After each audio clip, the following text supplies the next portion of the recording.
and welcome to another lawnfawn video. Today we are introducing our brand new set, You Are Sublime, and its coordinating dies. So let's go ahead and check it out.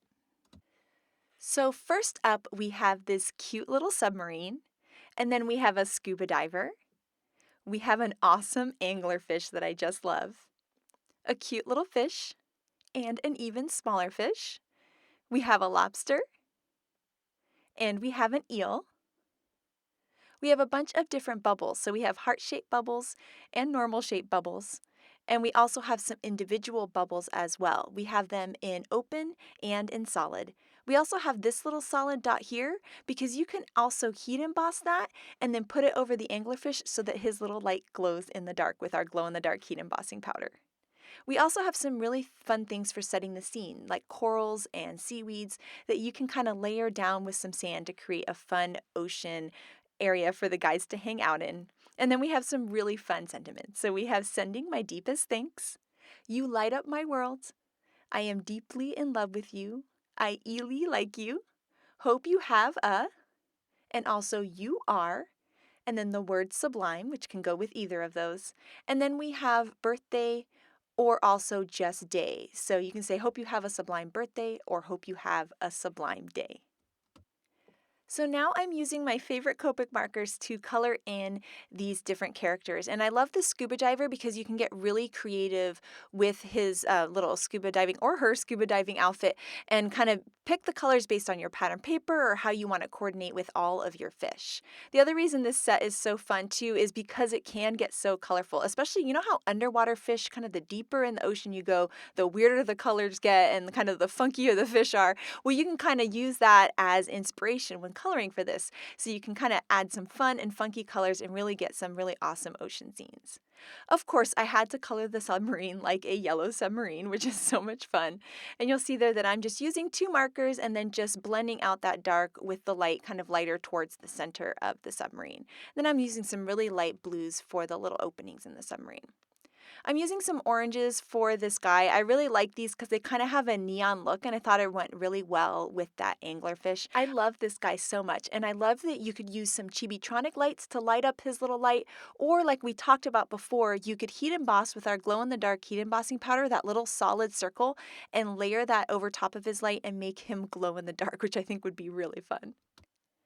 Now for the little fish there, I'm using some purples, and then for the lobster, of course, I'm going to use some reds, and I've put that R14 in because it kind of has a little bit of an orangey tinge to him. So you see I'm coloring him all in and then adding the shading with my darkest marker kind of right around the curve of him and up into his little claws. And then I had a lot of fun playing with this fish. I don't have a ton of green markers, so I had to blend together some markers that don't necessarily always go. So I was touching the light one to the dark one to pick up some color to help me blend them, but I really ended up liking how it looked. I always like when I kind of try to mix unconventional colors together. It always ends up looking really cool, and I like how he looks like he's almost glowing. I love these really dark kind of corals for that fun coral. And then, of course, we've got our little seaweed there in green. And I'm just kind of using some fun colors, really making them kind of deep colors to go along with all of the other fun and bright colors that I have going on. Here are the coordinating dies, which you can bend apart at the tabs or use your wire snips to separate. I'm going to line them up with my stamped images and then use some Post-it note tape to hold those in place. And then look how cute he is when he's popped out of the die. And then here are all of the fun images from this set. I love them so much. And then here is how you can use that little circle just to cover up the end of the anglerfish to kind of heat emboss it and give it a different look. So now we're going to be recreating a gorgeous card by Elise, and I'm going to be using some mermaid ink here, and this is on a piece of cardstock that's a standard size card at 5.5 by 4.25, and I'm using a foam ink blending tool. I'm going to tap it into my ink pad to pick up some color, tap off a bit of the ink, and then start in the center and blend out to the edges, leaving white around all of the edges. And then what I'm going to do is use an outside-in stitched rectangle, the largest one, and I'm going to die cut some vellum. And that vellum is going to go over that blue area. So here you see I've chucked it out and there's not quite enough blue. I need more blue going on in the center. So I'm just going back and forth, kind of blending it out, make sure I don't have any harsh edges, but that I have a nice, beautiful kind of turquoisey ocean going on in the background there. Now we're going to start working on that vellum piece, and we're just going to work on that piece for now. And so I've taken out my Finley's ABCs dies, and I'm going to die cut them from some black cardstock. And I'm spelling out the word Sublime. And what I'm doing is I'm taking one of the sentiments and just replacing the stamped word Sublime with a die cut word. And Elise does that a lot, and I think it turns out so cute. Now for the rest of my sentiment, I'm going to be heat embossing that in white on black cardstock. So I have hope you have a, and then birthday. We've left the Sublime part out because we've used the die cut letters for that part. So I'm just going to sprinkle on my white heat embossing powder, tap off any extra, and then I'm going to heat that up with my heat tool. I'm going to be trimming out these words. I'm just making the tiniest little border around the words so that it's this cute little black strip that I can layer onto my whole scene as I create it. Now I'm going to start taking all of my stamped and die cut images and kind of layering them along the card. But I started having a tough time kind of realizing how the letters were going to line up on everything, and the letters were kind of going all over the place.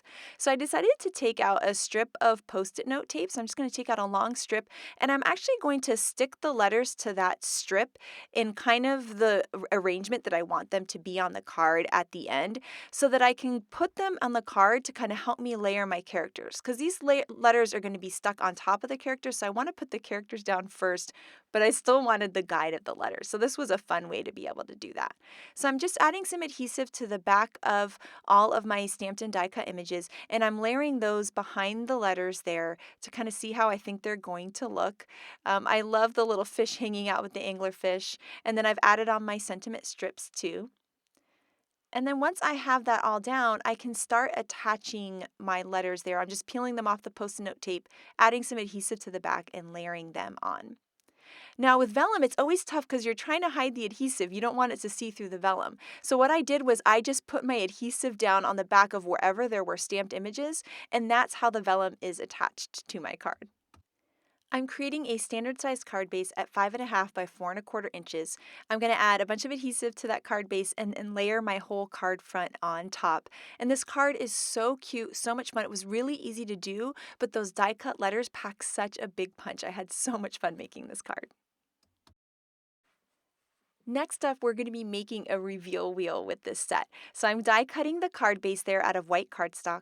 And this time the window I want to use is the speech bubble add-on. So I'm going to pop that into that little puzzle piece area and then hold it in place with my washi tape and run that through my die cut machine with some white cardstock as well.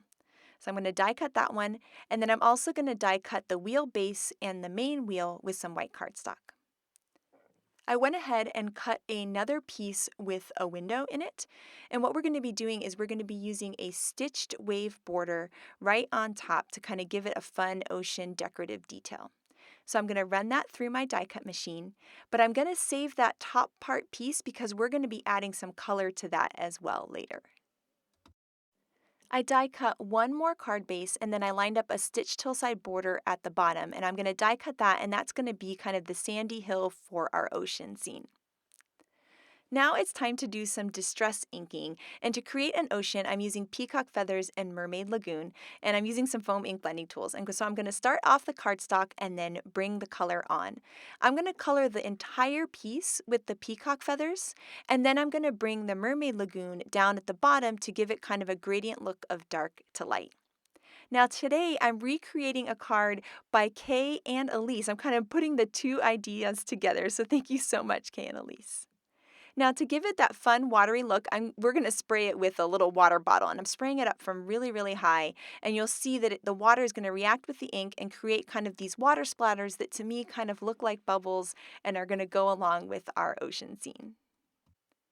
Now that little top piece that we saved earlier, we're going to color that like the sky. So I'm going to be using the tumbled glass distress ink and just bringing that color onto that tiny little die cut piece. So we'll have our ground and then our ocean and then our sky, and I think it's going to look really, really cute. So there is our little sand, and we're going to be using vintage photo for this. And once again, I'm starting off of the cardstock and going on, keeping it darker towards the bottom, kind of to go along with our whole theme. And now just like Kay, I want this to really look like sand and not just kind of just a hill. So how we're going to do that is we're going to create some splatters. So I'm going to take the vintage photo distress ink and smear it onto the acrylic block. And then we're going to take our spray bottle and spray it with water. I'm using a spray bottle just because I'm always scared to have an open thing of water on my desk because I tend to knock them over. So I'm just spraying some water on there. And then I'm going to take my paintbrush and mix the water and the ink together. Then to create the splatters, I'm going to take my paintbrush and flick it off the edge of the block. And you'll see that there'll kind of be like unpredictable small and large splatters. And it really makes it look like sand and give it kind of a fun oceany feel. Now it's time to layer our pieces. So this is why I cut that second window piece, is we're going to layer both the ocean that we created and then the sky we created on that one just to kind of help them stick together. So there you'll see we're going to layer our ocean down and then put our sky piece, but now we've got that really gorgeous stitched wave detail on the top there. I'm taking out a brad to start putting together the reveal wheel. So we're going to put the brad through the little wheel base and then we're going to put it through the wheel. Then we're just going to open that brad and secure the two pieces together. I'm going to flip my whole piece over and then add some adhesive around the brad, supporting the brad. Those are little foam adhesive squares. And then I'm going to peel off the backing. Now the die for the main wheel has these embossed line details, and so that's what we're going to look for to help us place our wheel. So we're going to look through that top window and we see the embossed line and we're going to shift it up until we don't see the embossed line anymore. We're going to do the same thing on the right side. I can see the embossed line, so I'm going to shift it in. Now I know my wheel is in the perfect placement and I can attach my wheel base to the base of the card by lining that piece up. Now I want to create some pencil guides to help me stamp my images. You could also eyeball it, but I like guides. I'm kind of like a ruler, pencil, eraser kind of girl. So I've made some marks at 12, 3, 6, and 9, and then I'm going to trace my first window. Then I'm going to spin my wheel until I see my next little mark showing up at 3 o'clock again. And so then I'm going to trace my window. And I'll repeat the same thing 2 more times. I'm going to spin the wheel. Oh, there's my mark. It's at 3 o'clock. And then I'm going to trace my window. And I'll do it 1 more time. And this is going to give me a guide for my stamping. Now I'm going to be doing my stamping with the Reveal Wheel sentiment set, and I love this sentiment set because it works great on its own, but it also works really well with the Reveal Wheel. And one of my favorite things about the sentiment set is that it has all these different languages. So today I thought it'd be fun to create a thank you card, and so I'm just stamping these little sentiments right into those little rectangles there that we created with the pencil. Then once I have those all in place, I can just take my eraser and get rid of those pencil lines. Now, in the intro to the reveal wheel video, we created reveal wheels where the words were changing. I thought it would be fun to have some color changing too. So we're going to be using some distress inks in Blueprint Sketch, Salty Ocean, Mermaid Lagoon, and Wilted Violet. And we're going to bring the color on in kind of quarters. So each sentiment's going to have its own color. So there you'll see I'm starting off of the wheel and going on, and I'm going in between all of my different blues and purples. And then I'm going to go back around between each edge and really blend those edges together. Now I'm going to decorate the rest of the card front. So we're adding our cool little splattered sand on there. And then I've got my You Are Sublime characters, and I'm going to layer on my card kind of in a mixture of what Elise and Kay did on their cards. So there you'll see that. Now we've got our cool rainbowy blue wheel there. So we're going to add the wheel back on and then put foam squares all around that wheel. Then I can take my card front and just lay that right on top of those foam squares. And now we have a reveal wheel that's changing color and changing sentiments, and it makes me smile so much. It's so much fun to make. Now there is the little speech bubble frame that comes with the speech bubble add-on, and so I'm just going to add that right on top just to make it look like the little scuba diver is saying thank you. I'm creating a card base that's 5 1/4 by 4, and then just to give myself a little guide for my stamping again, I'm just making a little pencil line, and then I'm going to stamp that Turn Me that comes in the Reveal Wheel sentiment set so that the recipient knows what to do when they get this fun interactive card. I've added some foam dots to the back of my whole reveal wheel, and then we're going to lay that onto the card base. And I'm also going to stamp in there Sending My Deepest Thanks, which goes along with the whole thank you theme on the front, which is so much fun. So here you can see this fun interactive card in action. I love that the sentiments are changing and the colors are changing. It's just so much fun. I love playing with these. I love making them because they're so easy to do, and I cannot wait to give this card to somebody. And then here you can see that we've got our sentiment on the inside where we can write our message, which is so much fun. And then these are the two cards that we created today. I love that one was interactive and a little more involved, and then one was really quick using fun die cut letters. And then we have some incredible cards by the design team, and I absolutely adore this card by Lynette. Ivy created this really fun ocean scene by flipping her bayou backdrop upside down, which is so cool. Shari created a Chibi-tronics card, so here you can see the little anglerfish, and when you push on that button, it lights up, and oh my goodness, how cute is that? I just love it so much. Here is the card by Elise that inspired me to make my card today. It's absolutely adorable.